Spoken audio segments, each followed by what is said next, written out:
হ্যাঁ hello guys, চলে এসেছি আর খেলার খবর চ্যানেলে বিগ আপডেট নিয়ে। তো চলো বন্ধুরা, খুব গুরুত্বপূর্ণ আপডেট নিয়ে চলে এসেছি। ফুল ভিডিওটা দেখতে থাকো, স্কিপ করবে না। স্কিপ করলে কিন্তু ভিডিওর মধ্যে অনেক কিছু মিস করবে। এবং এই খেলার খবর চ্যানেলে যারা নতুন আছে অবশ্যই খেলার খবর চ্যানেলটা সাবস্ক্রাইব করে পাশে থাকা বেল আইকন ঘন্টাটাকে ঢং করে বাজিয়ে দাও। বেশি বেশি লাইক এবং কমেন্ট করে দাও, যাতে মোটিভেট হয়ে তোমাদের এই খেলার খবর চ্যানেলে আমি ফার্স্ট আপডেট দিতে পারি। তো চলো বন্ধুরা, ফার্স্ট যে আপডেটটা নিয়ে কথা বলবো, খুব গুরুত্বপূর্ণ আপডেট শেয়ার করতে চলেছি যেটা ভিডিওর মধ্যে। সেটা হচ্ছে এমবিএসজি শিবিরের প্লেয়ার মেহতাব সিংকে নিয়ে। তো এমবিএসজি শিবিরে মেহতাব সান্ধু সিং, তো মেহতাব সিংকে নিয়ে কিন্তু বড় একটা খবর বেরিয়ে এলো। তো বেসিক্যালি মেহতাব সিং কিন্তু চোট পেলো এমনই কিন্তু খবর পাওয়া যাচ্ছে।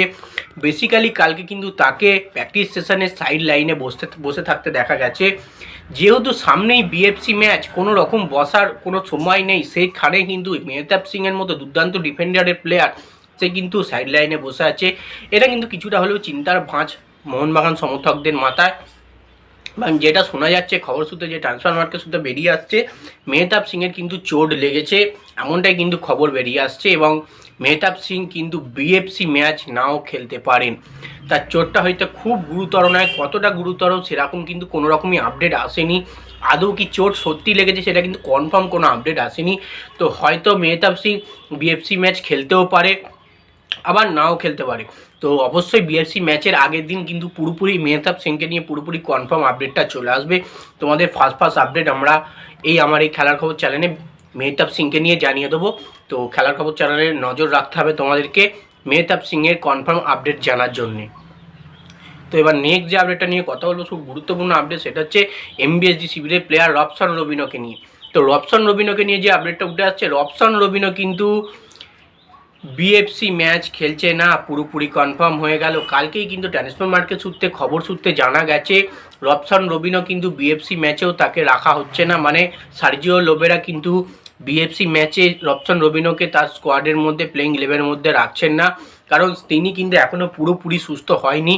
মানে রবসন রবিনো এত ঘাড়ের ওপর চোট পেয়েছে, তাও ম্যাচ খেলেছে, তারপরে আবারও চোট পেয়েছে। সেই কারণে কিন্তু চোটটা গুরুতর কিছুটা হলেও হয়ে গেছে। ইদানিং পুরোপুরি দুটি ম্যাচ কিন্তু রবসন রবিনো মিস করেছে।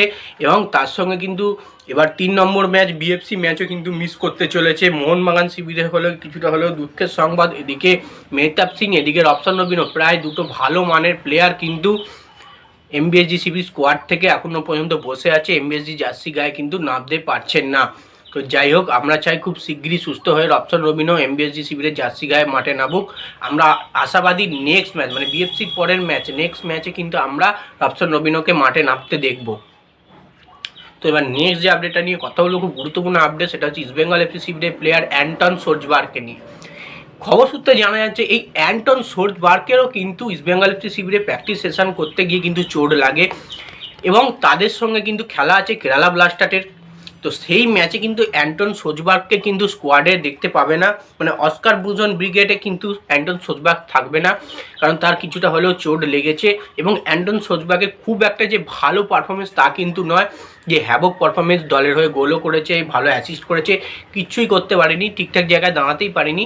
তো সেক্ষেত্রে অ্যান্টন সোজবার্গকে নিয়ে কিন্তু দর্শকরা খুব একটা উচ্ছ্বাসিত ছিল না, তার চোট নিয়েও কিন্তু খুব একটা চিন্তাও তারা করবে না, এমনটাই কিন্তু জানা যাচ্ছে। তাই যাই হোক, অ্যান্টন সোজবার্গকে কিন্তু চোট লেগেছে। ইস্টবেঙ্গল এফসি শিবিরে কেবিএফসি ম্যাচ কিন্তু সে মিস করতে চলেছে, এটা কিন্তু পুরোপুরি কনফার্ম আপডেট। নেক্সট এবং লাস্ট আপডেট যেটা নিয়ে কথা বলবো, সেটা হচ্ছে খুব গুরুত্বপূর্ণ আপডেট, সেটা হচ্ছে ইস্টবেঙ্গল এফসি শিবিরের কোচ অস্কার বুজনকে নিয়ে। অস্কার বুজন ব্রিগেড কিন্তু কেবিএফসি ম্যাচ হারলেই কিন্তু বাড়ি। তো বেসিক্যালি কনফার্ম পুরো জানা গেছে অস্কার বুজন ব্রিগেড, মানে ইস্টবেঙ্গল এফসি শিবির কিন্তু পুরোপুরি রয়েছে 5 নম্বর স্থানে। এবার যদি কেবিএফসি ম্যাচ হারে তাহলে কিন্তু পুরোপুরি আরও অনেকটা নিচে নেমে যাবে। সেক্ষেত্রে বলে যাচ্ছে যে একটা সমীকরণে দেখা যাচ্ছে যে ইস্টবেঙ্গল এফসি শিবির যদি কেবিএফসি ম্যাচ হেরে যায়, পয়েন্ট লস করে, তাহলে কিন্তু কোনো রকমই চ্যাম্পিয়নশিপের দৌড়ে আর তারা থাকবে না। তারা চ্যাম্পিয়নশিপ মানে টপ টেবিল হওয়ার যে জায়গাটা তারা কিন্তু হারাবে। এবং তার সঙ্গে কেবিএফসি কিন্তু দুর্দান্তভাবে কামব্যাক করার চেষ্টা করবে, কারণ তারাও লড়াইয়ের মধ্যে রয়েছে। তারাও কিন্তু দুটো ম্যাচ পরপর হেরেছে, একটা ম্যাচ ড্র করেছে, তারাও কিন্তু এই ম্যাচটা জেতার চেষ্টা করবে। সেই কারণেই কিন্তু এই ম্যাচটা একটা হাড্ডাহাড্ডি লড়াই হতে চলেছে। এবং ইস্টবেঙ্গলের ডু অর ডাই ম্যাচটা জিততেই হবে, তারপরে কিন্তু তারা কোয়ালিফায়ার রাউন্ডের মানে দরজায় এগিয়ে থাকবে।